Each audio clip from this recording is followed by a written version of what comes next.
Pickaxe. Hey, Sal. Hank, what's going on? We haven't worked a case in years. I just bought my car at Carvana, and it was so easy. Too easy. Think something's up? You tell me. They got thousands of options. Found a great car at a great price. And it got delivered the next day. It sounds like Carvana just makes it easy to buy your car, Hank. Yeah, you're right. Case closed. Buy your car today on Carvana. Delivery fees may apply.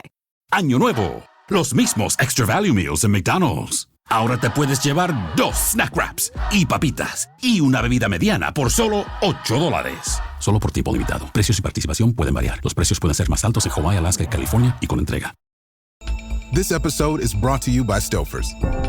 Here comes 3-time juggling champion Natalia Rogers. She's juggling law school, her TA job. Oh, narrowly catches the laundry. What's that 4th ball? Parents unexpectedly showed up at dinner time? Is that too much for Natalia? Not with Stouffer's Chicken Alfredo and its mouth-watering mix of Asiago, Romano, and Parmesan. When you're juggling 4 things at once and the clock strikes dinner, think Stouffer's. Thanks for sharing. Bye-bye. Yeah. Hi, everybody. Susan doesn't want to talk. So we're gonna have to ask everybody to just kind of like scatter. We're gonna stay, but you guys gotta go. Like I my hands are tied. So Thanks for coming, though. yeah, really thanks for appreciate showing it. up. Really appreciate it. She doesn't. Okay, to clarify, I don't think she hates talking to you. She doesn't want to be perceived. I think that's it. Yes, Which- that is very much in my entire life. If I could just not be perceived in any situation until I go, hey, I'm here too, that would be awesome. Kobolds R Us says stand your ground, Susan, and that has a little bit of a different meaning in Florida, I think. Oh. Yeah. Yeah. Yeah. Jameson will be joining us. We have so much to talk about. I'm going to be your host tonight because right now we're dealing with a little microphone problem. See, a really stupid thing It's is not happening. connected. That's your That's problem. that's connected. problem number Yeah. one. And it's Is- upside down. And I've been just hitting it against the desk, and so far nothing. So the USB port is just it's off. It's wrong. So I could never plug the USB-C into it fully. So sometimes I would touch the desk and it's just gotten worse. And now it just does not work. Right. And the problem is I'm trying to get the company Beacon and I love their microphone. I love everything about it. It's great. It just does not work properly right now. And I'm trying to get somebody to respond to me, and it's the weekend. So no. And it's $350, and I would like them to fix it instead of me buying a new one. So Yeah. Mm-hmm. Especially because it seems like it should be an easy fix. Just like a wiggly port. Just like open that bad boy up. Them, of course, because so it stays in warranty. Open it up and glue it. well, don't tell. I did open it up. I saw. It's not it's so within the port. There's a fleck of metal. Like it's just a bad if I knew soldering, I'd just replace the port. I do not know that. So I don't know. I'm just That sounds exactly like the kind of thing that you will figure out everything there is to know about when you have something else really important to do. So all I need to do is let you know that there's a big thing that you've got to get to me in order for something to happen, and then you'll learn how to solder, and then your microphone will be fixed. Figure it out. Yeah. I have hyperfixations where it's like, well, I guess I'll learn everything. Right now I'm learning like PNG tubing puppetry coding, and it's like, sure, whatever. I might as well know that. Let's do it. How's everybody doing out there? Oh, G Soda's telling me USB-C port replacements are very hard, so I will not be doing that then. Okay. Oh, you just guaranteed he's going to try it. Like 100%. Oh, that's really hard. You might want to try that. I'll show you. There is a Yeah. there's a non-zero part of my brain that's like, oh yeah, Yeah. Hard for who? Because yeah. not for this Yeah. guy. Cut I'm a to man of Jason like, crying. yeah, oh yeah. Like hard for me. It turns out I'm pretty average. It's like yeah. So when we were wrapping up production on the first book, I had an idea that it's like, hey, I got like an ink and quill, and I'll just sign every Susan was so quick to like, no, you won't. Like, you're not gonna do that. Like, you're not. There's a reason we don't use that today.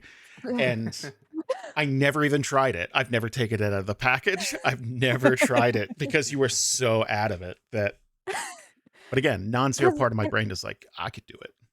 And it's not to be honest, the paper is very reflective and very runny for ink, so it would either bleed through the pages Yeah, you're or right, it actually. would not stay and it just be everywhere. That's fair. Disaster. G Soda, what I'm saying is your statement should stop me. Like Oh, it should. yes, I could better serve the show by doing the work I'm supposed to be doing, not trying to learn new things that a professional should be doing. Also, it's under warranty. Like, what, Well, I like, mean, yeah, there's no question at that point. That's just they're a lovely company. I'm sure it'll be great. makes sense. Mhm.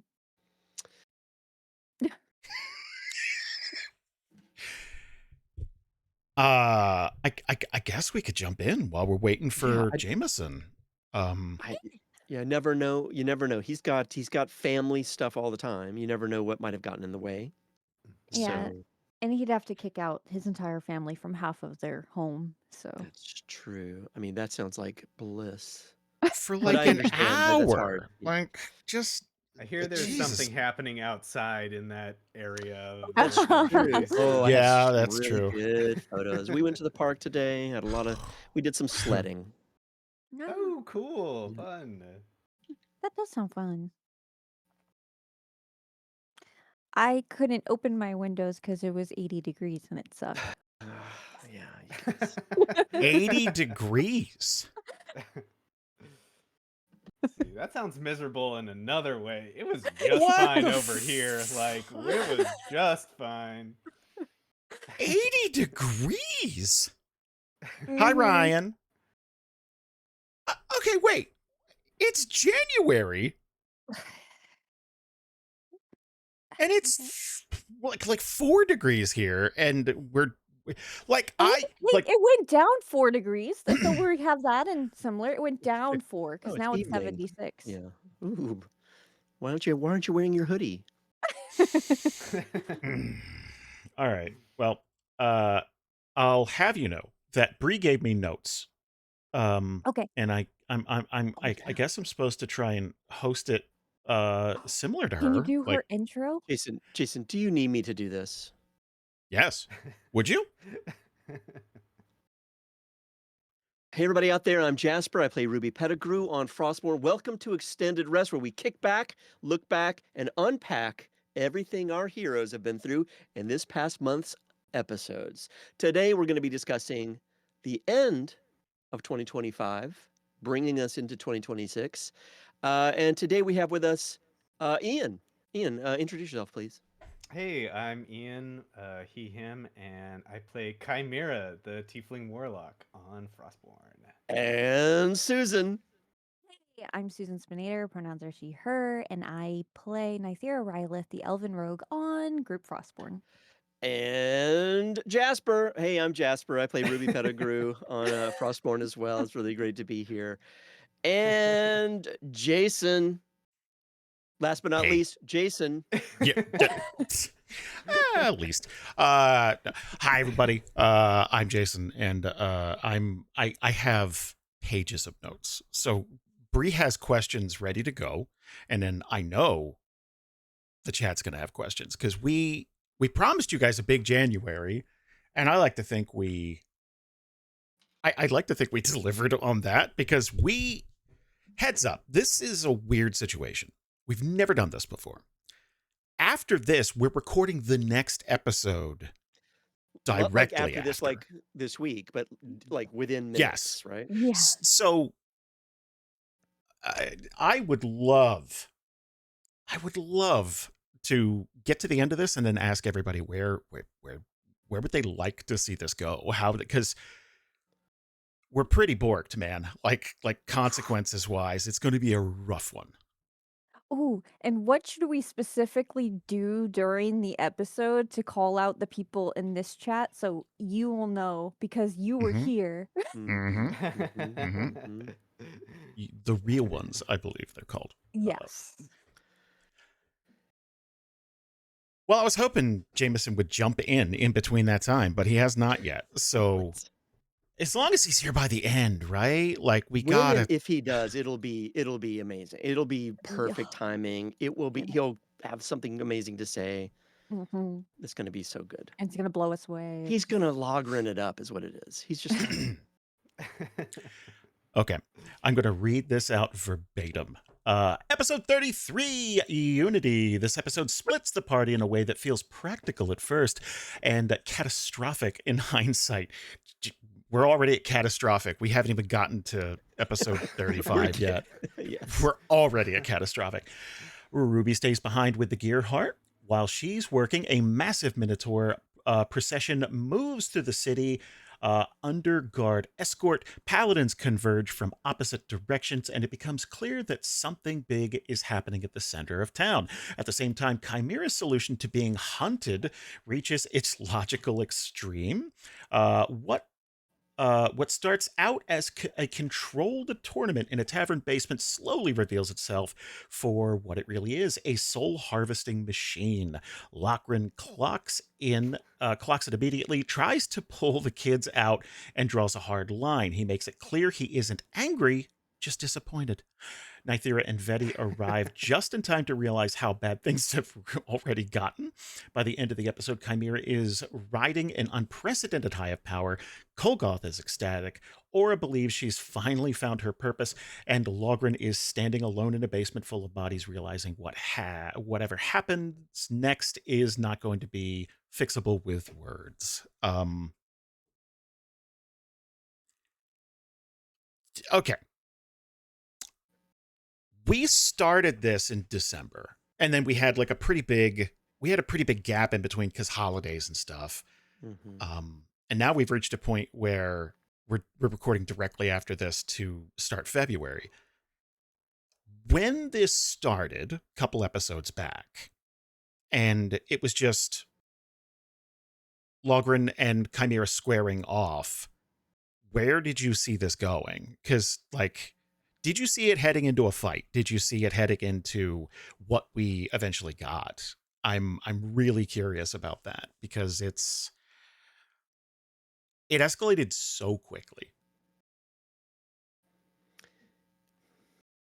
that I feel like some people out there could go, oh, they probably planned it in between sessions. And I do not, I saw no discussion about it unless there was a secret meeting where it's like, okay, now we have to kill each other. I mean, go ahead, Susan. I was just gonna say, I honestly I can think about writing my notes for that. After that session, we were just discussing it, and we're like, "Oh, that's just one of the many things that we're going to take care of next episode." It was just like, "Okay, we'll finish the Fight Club. We'll move on to this. We'll do this. We'll go back to the vampires. We'll go get him. We'll blah blah." Like it was just part of the checklist. It wasn't when it started to get to like, "Oh, this is a huge moral dilemma for Aura and Chimera," and oh no, Chimera's really like getting into this, and oh, Logren's getting really upset. That's when I was like, this is bigger than I thought it was going to be. It did feel like, I mean, I had a list. I have it on my desk, so under piles of paper. But I made a list of like 25 threads that we were all of a sudden having to deal with, which is part and parcel not only for DNR but also for this group and for Logren and for Esterholt, and it's a crucible. But the truth is that it feels like,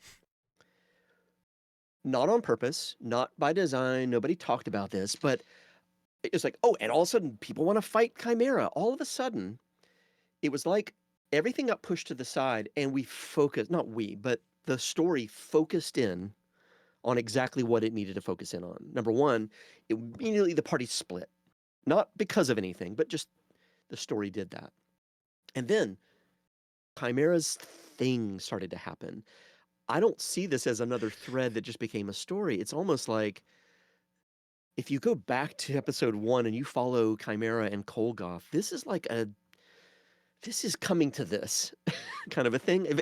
Does it make any sense? Like it's just, there was so much stuff that all of a sudden it just focused into this core crystal of something happening, and it felt right.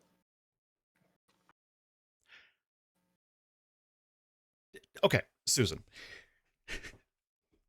Obviously, the party is split, and this might be the most split, I think, a party. Like, usually when you split the party, they're still in the same location. It might be a dungeon, it might be a mansion, it might be, but like, they're doing different things, but they're relatively close together. Now we're spread out over a city and for a long stretch of time, at least episodes wise. We're still in the 20-fucking-second of Doolin in game, and it's been the longest day in history. But do you, I guess, like, not regret, but if you knew how extreme this was going to get, would you have stayed and tried to help de-escalate? Or, I have thought about that. Yeah, because if Nythera showed up, let's just say 5 minutes later, and then Chimera started to kill, like, obviously Nythera would have, like, jumped in and been like, hey, no, like, the fuck? You were just supposed to be, I don't know, making them fight each other? I think that's all she gathered at that point, because it was just a short little conversation with Logren. All Nythera knows is that there's some sort of fight club going on, and they're all fighting to get a warlock, to become a warlock. So, but Like if she came, shenanigans almost. It yeah, almost feels like it's like they'll figure that out, right? And be done with yeah. it. But if she came like 5 minutes later, when he started, what, he ripped someone's throat out? Is that how it started, or? He started by, It was like ripping someone's arm off or something Oh like that. yeah. It was like someone clubs him over the head in It's like story. a pull and cue. I remember you mentioned. yeah, something like it might have that. been he a lifts stab someone him up, through. and they basically slide down onto the, and it's, That's Yeah. yeah. It would have been an entirely different, like, trajectory for Nythera if that's what she walked in on, you know? But I don't regret how it's happened, because I think it's a beautiful thing for Logren and Chimera to have this head to head, This is because our good. moral core, our leadership, our like voice of the group going against this chaos and trying to get some semblance of like peace after this. How does that happen? And I think it's perfect pairing there. how hard is it to play Chimera and then like leave this for weeks at a clip? Like, we started here, and usually you don't have to put a pin in big intense moments for long stretches of time, because we know that's hard to come back to, right? It's very difficult to, you're playing for 3-4 hours, whatever we get to do, and then at the height of that, it's like midnight, where we're kind of frazzled, but we're all like, yeah, let's keep going. We all have jobs in the morning, we all have stuff to do, so then it's like, okay, I gotta call it. How hard is that to come back to and kind of do justice to that? Because we did that three or four times, really, because we did half sessions because of tech stuff with you and Jameson, and there was like a fever pitch, role play wise. So how difficult is that to kind of like do justice to that when you're coming back after 3-4 weeks? That's hard. That's probably the hardest part, because for us there's like weeks of time in between, but in the story for the characters it's nothing. Like it's Right. like there's nothing, and you want to respect that, and you want to be able to like bring that same energy, and that's always hard to do when it's like, how do I get that same momentum going, and the other thing is like, those characters, they don't have time to think about stuff, and that's like one of the big things that is difficult for me, is like we're all thinking about our characters, and we're all thinking about this story in this game because it's engaging and it's fun, and we like to play it and we look forward to it, so like that's playing in the back of our head, and I'm thinking like, oh, wouldn't it be cool if this, wouldn't it be cool if this, but at the same time I don't want to do that too much, because I just want it to I want it to happen, because Right. that's how it's organic when it happens in game too, like that's how it would be in that reality. Chimera doesn't get to like step back for 3 weeks and go, man, wouldn't it be cool if I did X, Y, or Z? Is this a good idea? Yeah. Yeah. But Ian gets to, like I get to, Right. So like, and those thoughts don't stop. I'm not gonna stop those thoughts, but I try and go, okay, that would be cool, and then move on and let it happen. Let things happen the way that they happen. The dice do their thing and whatever. I have But yeah, an it is kind of hard. It's difficult a little bit to like have those moments be broken up a bit. This episode is brought to you by Indeed. Stop waiting around for the perfect candidate. Instead, use Indeed sponsored jobs to find the right people with the right skills fast. It's a simple way to make sure your listing is the first candidates see. According to Indeed data, sponsored jobs have 4 times more applicants than non-sponsored jobs. So go build your dream team today with Indeed. Get a $75 sponsored job credit at Indeed.com/podcast. Terms and conditions apply. AI is incredible. It can teach you how to fry an egg and even write a poem, pirate style. Yarr! But it knows nothing about your work. Slackbot is different. It doesn't just know the facts, it knows your schedule. It can turn a brainstorm into a brief, and it doesn't need to be taught. Because Slackbot isn't just another AI, it's AI that knows your work as well as you do. Visit slack.com/meet Slackbot to learn more. I have an addendum to that question because it's something I've been thinking about. How is it playing Chimera, but like pure id form, like just ego? No, like how does that feel to like basically have your character fundamentally change and play them that way? Weird. Yeah. I don't know, like what? Weird. Yeah. And it's like not only is it that, but it's also like there's like Kolgoth merged to it too. So there's like another dimension there to it. And I was trying to like, actually one of the things that I was thinking about when we took a little break in session is like, oh, well, I do want to bring that to the forefront more. And I sort of leaned into that, like him being a devil, a demon, like talking to Aura like, oh no, I'm so hurt, please Aura, help me, and like talking to Logren, and like because Chimera knows these things about Logren, and if he knows it, Kolgoth knows it. And that's like, I wanted to lean into that of like the demon being, like that kind of getting to the core of things that can hurt you, like your mother sucks cocks in hell kind of like thing. Manipulating the situation to Yeah. improve it for themselves. Very devil behavior. Yeah, so that's what I was trying to do. I was trying to be more of like a devil, and it's things that Chimera knows, but it's things that Kolgoth can use, to manipulate.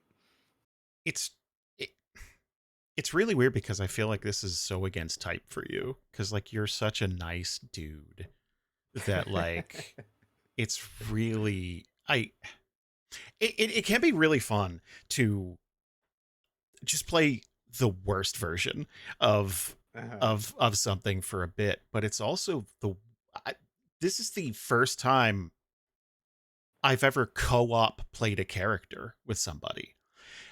But the way it comes out is I feel like I am straight up impeding your roleplay at this point, and that's by design. But like, it's okay. Oh my God. Perfect analogy. This is going to make sense to 1% of people out there. On the That's PS2, who we're aiming for. that's it. That's all. So Just the on 1%. Yeah. on the PS2 and Xbox, I think, I don't remember who put it out. It might be Midway, but there was a game called Psyops: The Mindgate Conspiracy or something. And it was a neat game where like it's like a third-person shooter, but you also have like telekinetic powers and stuff. And it had the worst co-op I've ever seen implemented into a game. Player 1 gets to move and aim and do all that, and player 2 gets to do all the fun shit like shoot and use fucking mind powers and stuff. And that's what it feels like, where when player 2 gets to, it's like, yeah, do this, do all this fun crazy shit. I get none of the responsibility of having to deal with this when you come down. Gisoto remembers the game. Okay, good. That's our 1%. That's it. That's all we needed. Yeah. Thank you. Something I just realized too, it's not quite balanced 50-50, but there have been a couple of times, and again, by design, and I think this is so unique with Kolgoth being a patron like we haven't seen before, at least in Theria or DNR. Jason has taken over Chimera through Kolgoth, and that's kind of like the contract and the trust that's here. But in a way, over the past couple of episodes, at least touching on it, you have had to sort of take on Kolgoth a little bit, which is almost taking not agency away from Jason, but it's like, okay, I mean, fair is fair, though. If you're going to take a little bit away from me, I'm going to show you what Kolgoth would want me to do, which, I mean, I don't know if that's that interesting, but I just dawned on me a little bit. It's like you're both co-playing. Yeah, it's a face off. We're doing we're doing a face off. Who's John Travolta? Who's We both know I'd end up John Travolta. Let's just, it's fine. Like, I can't compete with Ian for personality. Like, that's not fair. Like, he's going to be Nick Cage every time. Like, okay. Let's get to the next episode because I have a bunch of questions, but it kind of bleeds in to the next thing. And Bree wrote a lovely recap for this one too. Episode 34, Feathers and Flames. Logren confronts Chimera in the basement, and the truth becomes unavoidable. This isn't just Chimera losing control, it's something else wearing him. The fight isn't about winning, it's about stopping, and neither of them is really capable of that anymore as the demonic influence of the were-demon seeps into Logren. Across the city, Nythera finally corners Thane Silverfox. The mask comes out, and the part of Nythera that she's kept buried steps forward. Ruby sees it, understands what it means, and chooses to support without feeding the violence. Silverfox escapes, not because Nythera can't kill him, but because she chooses not to let this moment define her. Meanwhile, the Gearheart, driven by pure panic and good intentions, tears through the city with Chet dying inside of it. By the end of the episode, Chimera is no longer pretending to be anything else. Logren is pushed to the edge of himself, and Esterholt is no longer a place where consequences are theoretical. Damn. Let's go. Okay. Let's jump to the other side of the city really quick.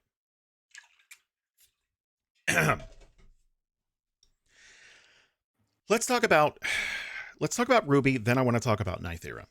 So in the previous episode, Ruby is just trying to fix the Gearheart, just trying to like improve it, make it safer, that type of thing, right? Just take a nice day off to like really focus on some things and make things better while nothing else is really happening in Esterholt.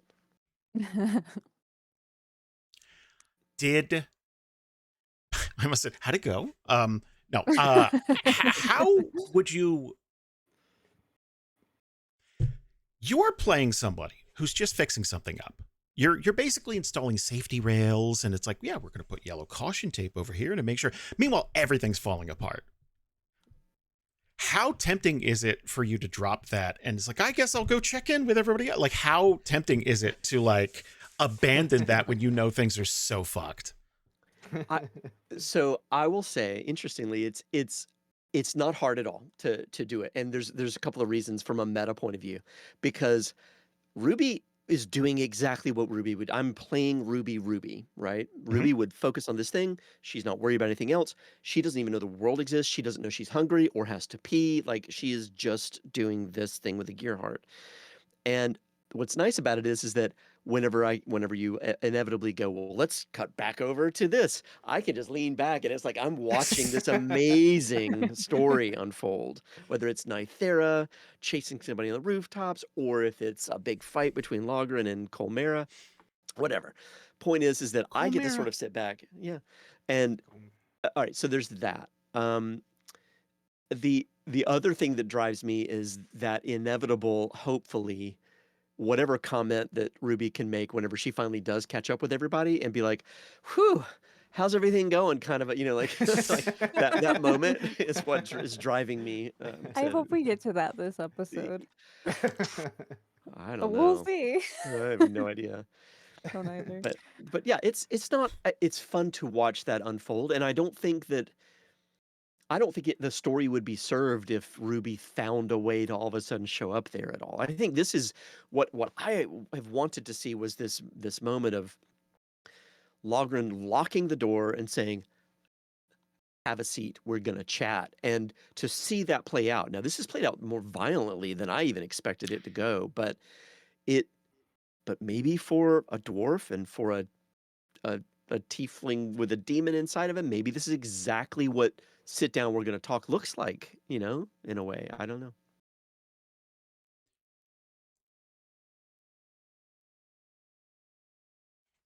I have a question. I'm going to ask it later because I want to it's so all over the map. Because there are 3 splits in the party at this point, and I'm trying to balance everything out, but I'm also kind of terrified that something horrible. It's like, okay, what if Logren or Chimera beats the other one to death? What if Nythera gets stabbed to death in like a kitchen somewhere? Like, what if, roles have been bad before. Like, things happen. That's not there's me no doubting hitting. Nythera. There's no hitting Logren, though. By the way, even without a shield, there's no hitting Logren. I remember looking at that character sheet, the Were Demon, when it came up, and I was like, "Oh damn!" But I was like, "No, I still have to roll so high." Yeah, 23 without his shield. Is that it? That's not happening. The only hope, it's like dex based spells, like dodge. Yeah. Like he can't. Yeah. It's like, well, there's a thing in Warhammer where basically you can have such good stats that when someone tries to hit you, it's like, I can't even roll to save. Like, I have nothing that I can do. And that's basically what the couple of spells you ended up hitting him with. It's like, oh, perfect, because he's not dodging. Unless he turns into like a little stone ball and like rolls away or something. That should be a combat maneuver. Yes, it should. So Nythera, after the investigation part of the party split, you were pretty much on a mission. Like, you kind of knew what you wanted to do, and I feel like your plans to catch up with Thane got escalated a little after he shot Chet. Yeah. Expound on that, please, because in your mind, where was that? How far down the line was it going to be? That night, that week? Like, it's like, well, I'll catch up with Thane eventually, but it's more to ask questions. And this, Yeah, I think it might have been like a few days situation. Like, let's square this up. Like, okay, there's 3 things I want to do. I want to make sure information is given to anybody and everybody, so this isn't coming out of nowhere. So whether that's newspapers or letting authorities know or just letting everybody freaking know that he's a liar. Second would be to like figure out where to find him so I could plan the situation as to where he's going to be. And of course, run this by the group because Nythera is operating as part of a team. So she doesn't want to go rogue. She wants to work as part of the collective. So is that okay? we're all very focused on Chimera right now because I feel like we have to do the Buffy season 7 thing after Willow goes rogue and everything. It's like, okay, well, I guess we check you into rehab. What do we do? So we have some stuff to deal with, but I feel like because there's such a big red sign over here that Nythera is kind of not getting off the hook, but there's an alternate reality where you murder someone in the back alleys, right? And right. So like, I guess what would be off the rails for you? Like what would you finally go, it's like, oh, okay, I shouldn't have done that, and I think I need to talk to everybody. Because you're in a different, you're stealthier. Like you could stab somebody and get away with it. Chimera's thing is big and theatrical and stuff, and I guess is it just wearing the mask? Is that off the rails? Is that like a necessary evil? I guess like going off the rails for Nythera from everybody else in the party's point of view, it would be her like disappearing for like a day or two. And then you come back and it's like, huh, did you guys hear that he turned out to be a serial killer? And everybody, all this information was just dropped all over town and his body was strung up on the clock tower? Huh. Like, And Nythera's just covered in blood. Just constantly washing her hands. Just a Dragon Age cutscene. Just yeah. I think like because off the rails would her be becoming the assassin again, which means going dark, which just means like no contact with any of you guys, and suddenly she's gone for a day or two, and then she comes back and it's like, where were you? Huh? Just taking care of some stuff. Okay. You know you're gonna run into unsavory people more and more. Like, because look, okay, especially if you go visit cities, you'll visit 10 NPCs and they'll be great, and there will be one dick. Always, right? Is that going to be the thing from now on? Just kill them? Like, just get rid of it? So is it the child violence that was the thing? Or it was the serial killer, it was the public execution of a former lover, and then it was the child violence. Okay. Like enough's enough. That was where the line was drawn. I get it.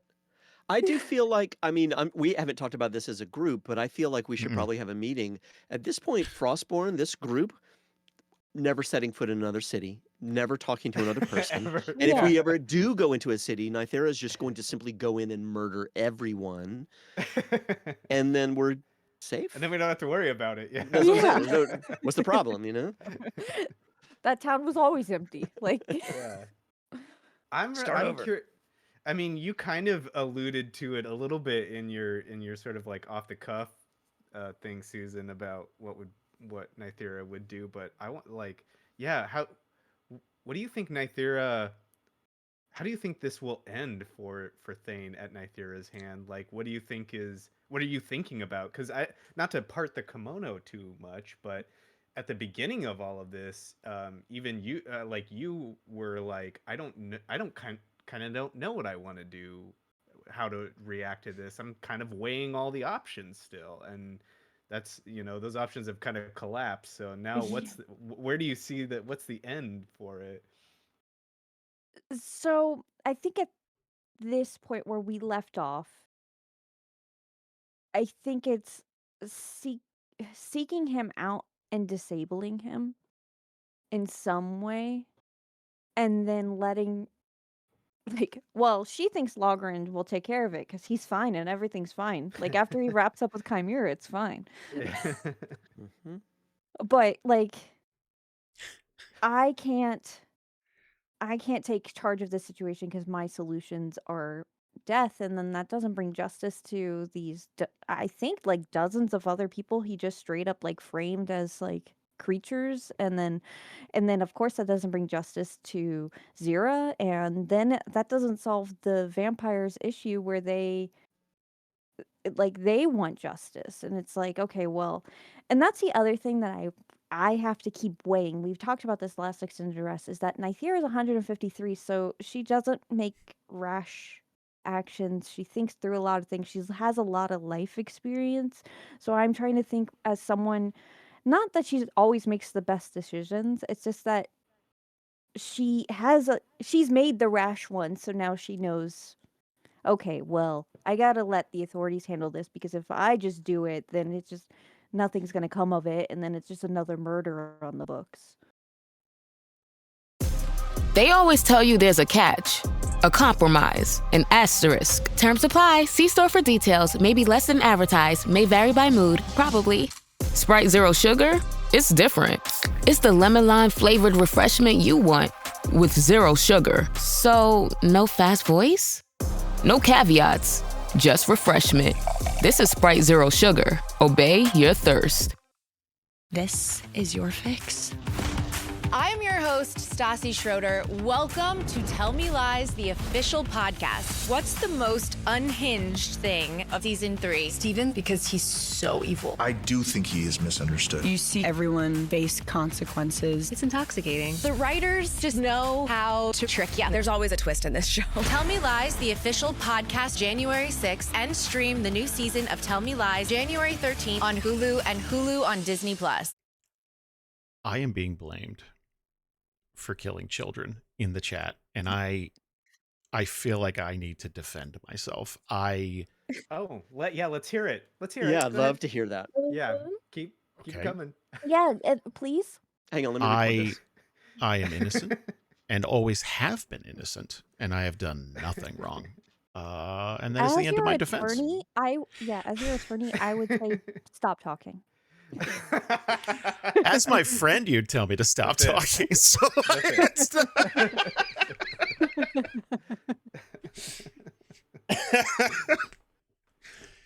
oh my God. Okay. Oh God. Okay. We got one more episode to talk about, and then we have work to do. And the closer we get to the next session we have to do. Oh, wait. I have one more question, if I can, before we move on. Dude, you could do whatever you like.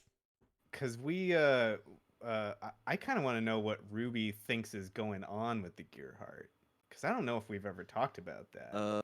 Yeah. Well, that's a good point. So yeah, for context, so she, few episodes back, whenever she first got to it, it's fixed overnight. She doesn't know what's going on. It was bloodied and busted inside, and now it's not just okay, it's actually better. Like, it's improved itself.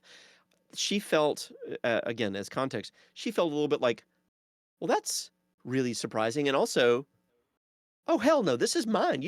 Whoever did this doesn't get to do that. That's mine, So she's a little bit, my agency was taken away. But she's had to compartmentalize, because if she just sat there and stared at it and just wondered why in the world that would have happened, she'll just drive herself crazy. And I believe that's what we sort of, from a story point of view, that's why right now she's in the middle of having disadvantage on every roll, because she's got some strife. And that strife comes from, she's just got a lot going on. It's driving her nuts. What's happening with this thing? But what does Ruby think is happening? Well, we try to roll, I think, like an Arcana or something, or maybe an investigation or whatever it was, or both, and wasn't very good. So she's just like, I don't know. Like, what the hell is going on? I think with bad rolls or with no other information, she's 20% thinking that somebody did come in there and do this, and she's going to figure out who it was and what magic they used, or what weirdo thing they did to help improve this, and why, number one. But 80% of her is thinking this has something to do with the adamantium that has been shoved underneath it and is now infused within it. So she won't know what that is, and she wouldn't know that for sure, but she'd probably think, well, if it wasn't a person, then it was something about the Gearheart itself. And the only thing that's really kind of weird about the Gearheart, other than the fact that it exists, is this magical metal that has been that it was built to carry, and is actually the heaviest part of the entire thing. So the heart that she's calling the Gearheart, the heart of this thing, and the forge core and all of that, she's just wondering if there's something going on here, and maybe positively, not nefariously or something they have to be worried about, but maybe it's just like, this is cool. This is just like a new thing. So anyway, it's a long answer, but she doesn't know. But she's not too worried. She's more like, maybe this is cool. Maybe I did something right that I didn't even realize I did. Honestly, we may find out tonight. Like, I'm not like the way. Okay, here's the thing. There's so much going on. I cannot make that promise, because in a regular session, one of the biggest things would be like, oh yeah, Betty stole the damn car, and like we need to find out what's going on. Let's go focus on that. But that's like number 4 on a list of shit. Like we only have so many hours to play, so I don't know what we're going to get to. But like, you guys are close, because you did investigate it, and there was like an Arcana check and everything, and it was basically like, yeah, hold on a second, and then things just kept happening. Too much. Let's talk about things just kept happening. Yeah. Episode 35, The Worst of Us. Logren and Chimera's fight reaches its breaking point, not with a clean victory or defeat, but with desperation on both sides. With Logren under Chimera's power and Chimera lost to the were-demon, the two are both their truest selves and not themselves all at once. At the same time, Ruby and Nythera pull off a desperate deception in the street, saving Silver Fox's reputation, not because he deserves it, but because killing him there would cost more than they can currently accept. Before they can catch their breaths, the Gearheart crashes through a wall. Fireworks go off, the city panics, and the battle that should never have happened ends not with triumph, but with rubble, smoke, and the horrifying realization that Aura is buried under it. The episode ends with Chimera regaining clarity just long enough to understand what he's done. Boy, speaking of... It's only been a week. Like, we recorded that last week, and Bree was kind enough to get that edited that night so it could go out. So we're kind of hand to mouth right now, as we usually are after the holidays. So what are we most looking forward to tonight after 35? And what are we least looking forward to? Ian. Susan. Yeah, Susan. I think I know Ian's answer. Like, I think. I think personally the thing I'm least looking forward to, and this is for me, Susan, is if we get to a point where the party's whole again, I have to play Nythera as if she doesn't know anything. And like, I can't give their situation any gravitas. I can't like give it any. I have to be like, okay, that's done. Let's take care of the important shit, because something like major stuff happened. And so I gotta remember that I don't know how serious things went, or how serious it was in the basement of Grizzle Pits. What a silly name for an establishment. So the incident at Grizzlebits is not really, it doesn't carry the weight that, you know what I mean? Right. It will raise its popularity up now. After That's the it thing. gets Grizzlebits is rebuilt. known. I mean, as far as I can understand, my understanding is that Grizzlebits, also a franchise, much like Bonzo's, is known for being almost a very vanilla, very boring. People go there just simply to have a nice, some stew and maybe some sort of okay ales, but nothing in particular. But it's all very, very not discreet, even just. It's Applebee's. It's Applebee's. It's Applebee's without anything on the walls. Like, it's just like.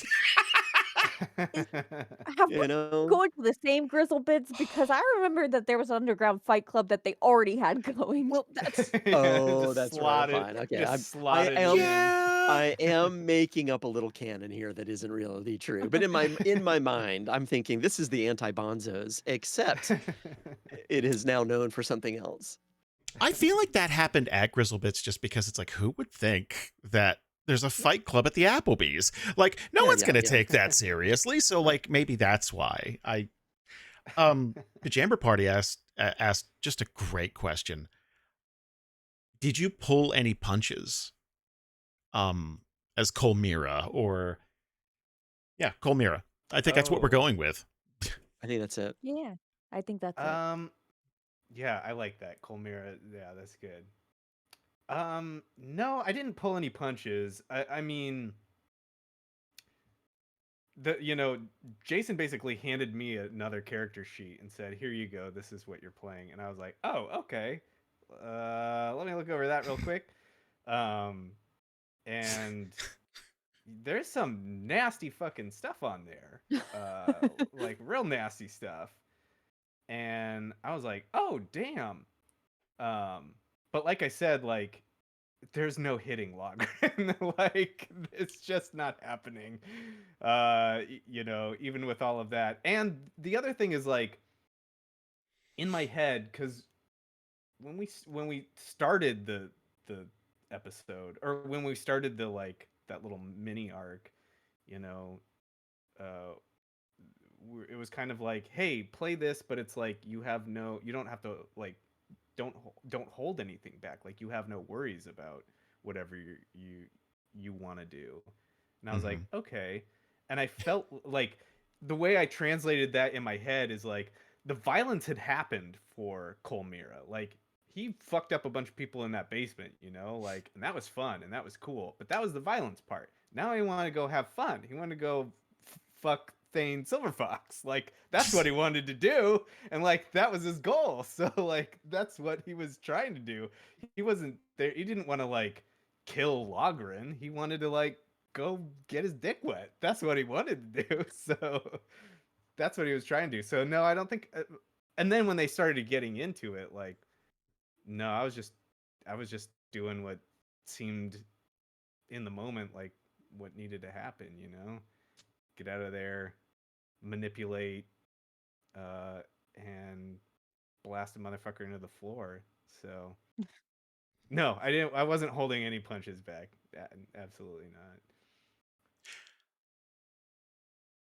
So, okay. Going into tonight, we have a lot to clean up. I have no idea how far we're going to get. Everybody out there, what are you hoping for the next episode? What are you like? In your perfect world, what happens? Because I'm very. There are some people who I feel like they were like I get emails about stuff and I feel like it's they were on board midway through January, and then we get to the end, it's like, oh, this isn't fun anymore. This is just like, oh, we're entering our seasonal depression arc basically, and it's like, oh man, this is rough. Like that trope of like teammates getting into a fight and stuff is fun until yeah. Oh my god. Please. Czar in the City has my response. I'm stealing it from you, Czar in the City. God willing, when we get to the 23rd of Doolin. Seriously. I would like everyone to just black out, and can we just wake up after midnight at the very least? I mean, Chimera's there, so we've got that one. At least we got one down. Someone earlier mentioned that Group B was stuck in the divide. That was over multiple days at least. Like, this has just been one day, and oh my god, like there's too much to jump forward, especially when you split the group 3 ways. Like, you can't just go, oh, let's skip forward because we're skipping over someone's stuff. For the video part of the chat, okay, here's 17th. My notes for 17th, 18th, 20th, 21st, 22nd. Like, I can tell you, I can pre-tell you what Ruby is thinking about the gear heart, if that helps you take anything off the plate. I don't know if I should. I feel like this is I feel like I'm spoiling everything for even for us. Ruby Well, I haven't Ruby told you is what's going on with the Gearheart, so like you're not like behind the scenes. You could tell me no, everything you want to change about it, and do absolutely. no, I don't even mean that. I mean simply in the moment right now. Oh, got it. What we've done is she knows the Gearheart's gone. She knows that ideally, and hopefully this is still true, that Thane has been sort of coerced and cornered into having to get out of here. And, like this isn't over kind of a stuff, but fine, that's fine with me. I don't, I, someone might say that Ruby is going to be like, I gotta go find the Gearheart, right? But I think she's got her priorities whenever when she is underwater with so many things coming at her, she would be like, screw the Gearheart. I'll make another one. Like I feel like not that that's going to be. I mean, she would love to figure out if she could be unfettered and go figure it out. Great, but she's got a Nythera who just put a mask on. She understands the gravity of that.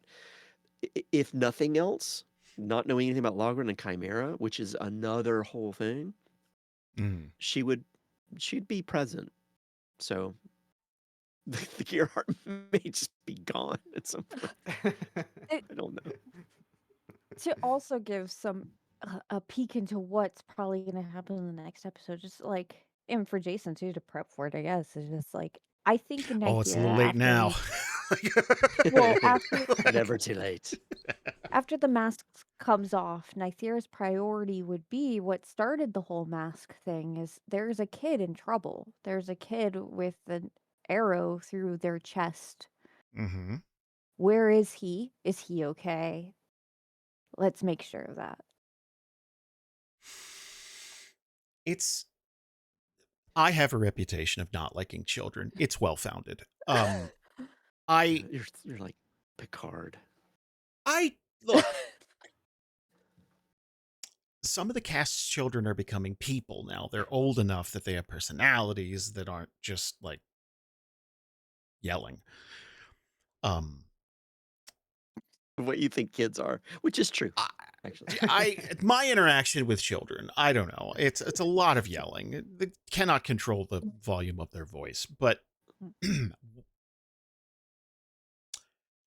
I feel like, from a God's eye perspective, the party has done more damage to the children than the children have done to. You are okay. Hold on. Correct.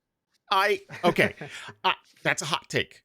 I'm Susan disagrees. I could see by the look on her face. He's right, everybody. He's absolutely 100% right. And I thought about it earlier today because I'm doing the recap. I'm already doing the recap stuff for episode 40, between 40 and 41. And that came up in my mind today. It's like, these kids would not have. They if it would weren't for be us, executed in Aubrey. they'd be Be dead. You know what? That maybe flip would have that. been the best thing for them. Okay, fine. I'm gonna Fine. flip that. They're I'm gonna alive. flip that a little bit. But we because have technically, at least in Aura's situation, I can only speak for that right now. Technically, that's Kolgoth, so that's just you, buddy. Oh, okay. I had someone email me, and it's like, man, I want to do something like this with my players. First of all, you probably shouldn't. Second of all, my first question is like, how long have you known them? And because that is not a beginner move. If you and I just met, I think you'd think I was the biggest asshole on the planet. I think you have to build up trust enough that like, it's like, hey man, I swear I'm not trying to dick you over. I'm not trying to steal your character. I'm not trying to ruin anything. This is leading to something really, really fucking cool.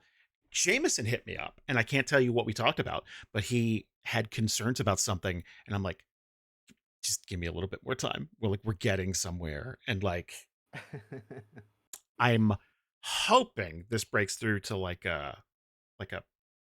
some kind of big. We're putting a pin in all this disaster and moving forward and cleaning up. But I don't know if we're done making the disaster yet. So I'm hoping. I really am. Well, you've got to, No, Ian, go ahead. I was making a joke. Oh well, I hate those. So Yeah, same. We're very serious here.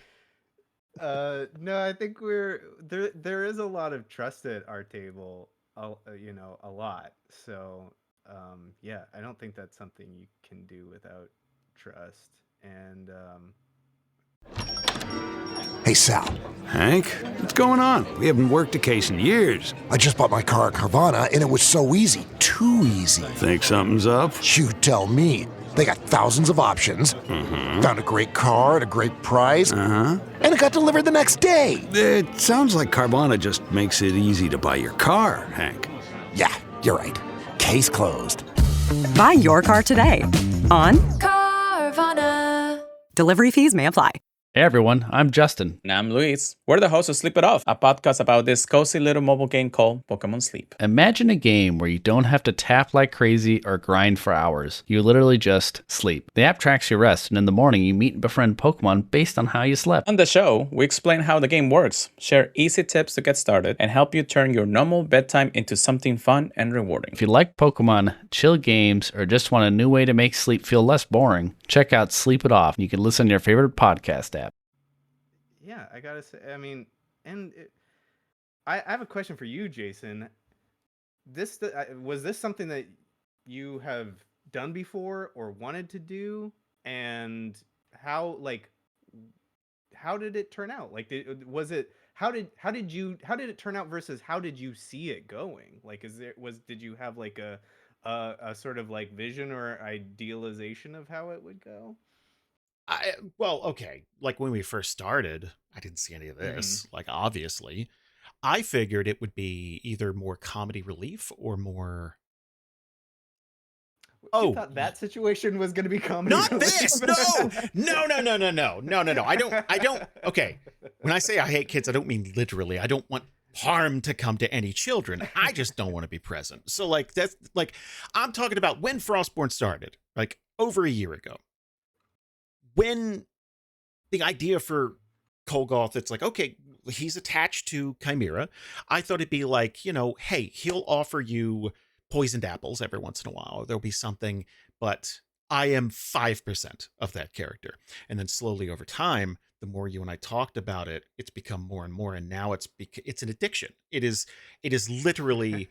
It's the last 20 minutes of Goodfellas. It's like, this is not sustainable.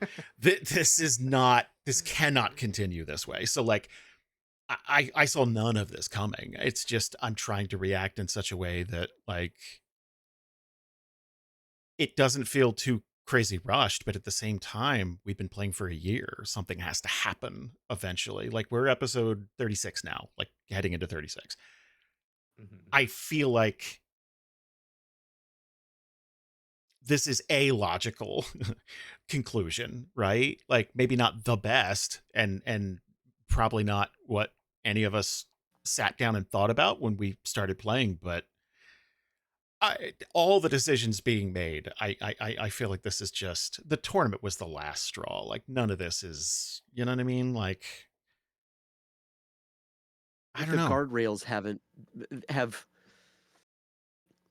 at some point, especially I'm thinking of it mechanically, as Chimera is leveling up, as we are getting more experience, and Kolgoth has a little bit more agency in here. The guardrails that seemed to have been very defined, maybe aren't. The rules aren't there anymore. It's like, well, but I thought we had an agreement. Well, not exactly. That feels to me, and maybe I'll segue into what I'm thinking right now, which is, in my wildest dreams, for all of where I would hope all of this ends up going for us as a party, is that this is one of those, everything has to crumble in order for us to rebuild it in maybe not even in exactly the same way, but in a better way. It's like that was almost like trauma bonding, but to rebuild something. This is you have to destroy the Hanmoon for the Hanmoon to be rebuilt, or then K-pop, but something new has to come out of it, and I don't know what that looks like, but I do think that it somehow starts with a recognition that this is all broken. And by that, it's not like Ruby or necessarily Nythera, but it is mostly the Chimera and Kolgoth thing. It's like, hang on, this is a big hole that is a big crack that's going to get really, really big if we don't fix it. That's going to start somewhere with Logren sitting down and quite literally talking to Kolgoth in some way. I feel like, I don't know if this is true. I'm just surmising that at some point there's going to be like I'm really disappointed in you, Kolgoth, and Kolgoth's going to be like, okay, now I hear you. You know, like there's got to be something there. Yeah, I mean, in my wildest dreams, there's a reset. No, it's not. Okay, I've been asked this question throughout this campaign, but I want to ask you guys as players, because people listen to you guys every single week, and you have literally hundreds of hours of roleplay experience. What would I or any DM have to do to finally cross the line where you're like, that's a violation? Not like a situation, but it's like I don't feel like I have control of my character anymore, or I don't feel like I have enough input in the story, like through the lens of Frostbourne. Like, have I come close before? And if so, what was it? Okay, so what do I got to do to really piss you guys off is what I'm saying.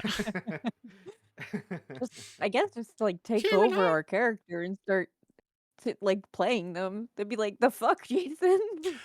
Yeah, I think it would be like if you it would be like if you told me, like, here is how you are feeling, here is how you feel, here is how you are reacting to that, and it's like, wait, hang on. Yeah, No. obvious. Yeah, like, yeah, and here's what you say in this scenario. obvious. Yeah, I mean, outright taking control or doing your dice rolls for you, or I don't know, not giving you a chance to rebuttal or something like that. But like, yeah. I think I have a thing that would not go too far, but it would be like a aw, and that would be if this is just like dungeon master, advice overall is I could we use it, care please. about our story. Yeah, no, I don't mean it to you. I'm saying this is the kind of thing that's probably obvious, right? Yeah. Or maybe like DM 101 or something, but we all care about our story, not just Frostbourne, but also the story within the story, right? So we all came together because of this Logren's plan. We have a story that we care about, that we want to see come to fruition. And there's gonna be we can't just do that every episode. We're gonna next, it's not episodic. Next, let's go get the next component and be done. And then the next episode, and then let's go get another component, and then the next component, and then 5 episodes in we get Stone Center and Logren's done. Yay. That would be terrible. We've had so many diversions and all sorts of things. That's great. But if at some point it felt like you didn't care that we cared about the story. Right.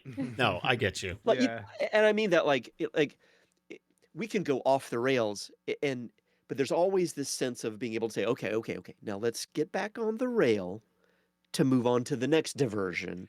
That feels right, and that's what you do. But if you were to say like, no, and then whatever, I don't know, there's a big volcano thing in Atheus, and you got to go there, and it has nothing to do with anything, and it's like it felt like you were just sort of saying like, I wanted to show people the map. It's like, well, that's fine, but what about our story? I don't know. I don't know if I'm saying the right thing. You had 13 years to do that, asshole. Like, let's do, I think some people could feel that way now, considering you guys were checking things off that list so quickly. It's like, hey, we got those gemstones. Hey, we got this adamantine. Hey, we got this. And then all of a sudden, we're stuck. And like, we're stuck on the longest day in the calendar year. And things like, it is getting muddy enough that I don't know how you guys get back, like, without just skipping town in the middle of the night. I don't know how we dig ourselves out. I think that's again, going back to trust, that's the trust part too, is like, your job is to throw shit at us, and our job is to play our characters as our characters, which means that at some point we have to not rein you in, because that's not the point, but to rein our stories in, to say, Ruby, whatever. This continues on. This goes really crazy. Ruby would have to ask everybody we have to get together and talk about the plan. We have to keep going. And Logren's like, yeah, we have to go to the plan. It's us making that story get back on the rails is our job as well, right? So it's, I don't know. Yeah. I don't know what Well, Jameson never showed up, so. Well, what would Jameson want to happen in this next episode? Let's see. Someone out there. Well, yeah. Well, he's gonna wake up. He rolled an amazing Constitution saving. He did. Everyone out there, decide what Logren does tonight. We're just gonna let the chat play. Polls up in the chat. Yeah, yeah. And we'll just start the session without him, and then just exactly. I don't know. What would Logren want next? What truly? What do we feel like it would? The talk. He wants to rein it in, right? And just be like, enough. Let's go to a quiet place and let's hammer this out. That's one of the things I do really like about Logren, and by extension, the way Jameson plays him is like Logren's doesn't mince words. He's a dwarf of few words, but he isn't like. There's no like ignoring the things that need to be said. There's no avoidance on his part. It's like, all right, sit down. We need to chat. This is going to be uncomfortable, and I don't like it either, and I don't want to be here, but we got to do this, and we all know it, And I don't think we can answer this. I don't think we can answer it in the call, but like, what the fuck does the talk look like at this point? Because I think we could have called it a couple of sessions ago, maybe before the mass murder in the basement. It's like, hey, you are going off the rails. This is going nuts. Maybe when he was like huffing adamantine dust it's like, hey, you need to, and a blind eye was purposefully turned towards it, where it's like, hey, he is who he is. We need him on the team. Like after that, like, what does that talk look like? Because short of taking Kolgoth forcefully out of Chimera, you cannot guarantee it doesn't happen again. Yeah. Well, this goes to a question in the chat. So, Pajama Party, would he kick Chimera out? And I'm going to extend that into, would he insist that Kolgoth were gone? You know what I mean? Like, is that then another answer here? I can tell you just from when we've talked in session or wherever, anywhere else, Logren didn't just like randomly get Chimera and say like, you'll do. He knows exactly what he needs. And I don't know what it is, and maybe Ian, maybe you and Jameson have talked. I don't know, but whatever it is, Logren has chosen Chimera because he knows that it's almost like he could see the future. If I don't get Chimera with the Kolgoth, then this won't happen. And I need this to happen in order for this to work and for this plan to come together 100%. So I feel like, I don't think it's a talking to, y'all better stop this. I think it's get your shit together. We have stuff to do. Not cut it out, you guys. I'm judging you, but more like, you can blow your steam off anywhere else you want to, but not on my watch. Yeah. You work for me kind of a thing. That's how I see it anyway. James brings up a really good. So James brings up a really good point in the chat that like we're very focused on Chimera and Kolgoth. Logren was out and out, like not even emotionally manipulated, like magically emotionally manipulated into becoming this essentially a brute. So like he played a part in the things that happened in the basement instead of like cooler heads prevailing like he was trying to. So like mind control in Theria, we have talked about it a bunch. It is the truest violation when someone interferes and takes your decision making away from you in some form or fashion. It's a big no-no. You're absolutely right. And I wasn't even thinking about it from that perspective, which is why Jameson should have been here. He's probably being a parent. Yeah, but Give him a pass. what I really like is, and I don't even see. I mean, things collided in these episodes, but I don't see them as things that like Logren and Chimera butt heads about. But when everyone has their right minds and everything, Right. But I do like and Susan pointed this out, I think, that there is like, Logren is very, Prussian Eins by this is the way it must be done order, and Chimera is just like, woo, whatever, chaos, go with the flow of the river. And those two forces like work together really, really well, and obviously they clash really well and make an exciting episode when they come together. But I don't know, I just like that dynamic. That's all that's comment was. I just it was just an interesting dynamic. So Well, I think we gotta go get ready and clean up our mess. So everybody out there, thank you so damn much. We're happy to kick off the year as well as we're doing, and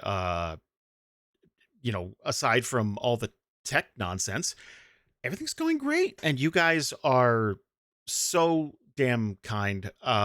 We are making a big point this year to kind of focus everybody in on the Discord. That's where everybody is. That's where we all hang out. And if you want to swing by, let us know what you think of the show. Let us know what you think of every episode, because it helps. And it helps shows like this, where at the end of the month, we get to kind of talk to you guys about stuff. Yeah, I guess. Do you guys have anything else you want to say before we kick everybody out? No, just that what else helps is if you could go to our Patreon, patreon.com/DANDR. Oh shit, that living I'm trying to make. You're right. Yeah. Okay. Yeah. What do they get, Jason, when they go to the Patreon? What don't they get, Jasper? No. So I mentioned earlier that I'm messing around with puppet stuff. That sounded filthy. It's just Muppets in the office. That's all it is. And so I'm working on Living in Theria, and because me and Bree don't get to sit down to do it as much, we're doing it in a completely different way, and it's either going to be brilliant or awful, but it's going to be fun to look at, and that should be I'm trying to squeak one out before the end of January, but if not, I'll do 2 in February. DM Diaries coming back. We have Homefront is like on episode 5 or 6 coming up soon, and I'm trying to turn those over as quickly as possible. That is we're doing the same thing we used to do, where multiple groups are going to be playing in this setting, and this is basically what's happening back at Fort Frostbourne, which it can barely be called that. Let's be honest. Like, you guys set a sign up and it's like, goodbye. Like, they're dealing with a lot. I assume it's fine. I assume Ruby is just like, this is going to be great when we get back. We sent them so many resources. Yeah, We sent them so many people. I'm trying to get Resurrection to play. We've had a hard time, tech difficulty stuff and everything. And life. I'm going through casting call emails. Everybody by the end of January should be getting some kind of response. Everybody.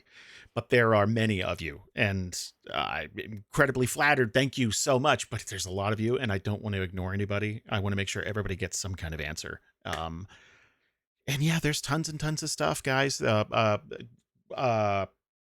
still going on. Yeah, go to the Patreon, patreon.com/DANDR. You get a ton of content, and you get to support us. And keep us in the lap of luxury we've grown accustomed to. You get the behind the scenes stuff, which is slowly becoming required reading for the reference that we make in the feed. Every time we sit down, there is a point where I think we all realize, this is what the behind the scenes is about this time. Like there's some thread we just start pulling, and yeah, I've learned a lot Googling things you guys talk about, and it's not all stuff I wish I knew. Like there's some things I wish I could, specifically about smells, honestly. Oh, yeah. Yeah. Learning a lot about Your smells. Google history you're on a list now. Several, probably. Sniffs and stinks. Yum, yum. Everybody out there, thank you so much. We will see you next time at the end of February. And everybody take care. And we're going to go try to record a session about cleaning up our mess. Bye, everybody. Bye. Bye, y'all.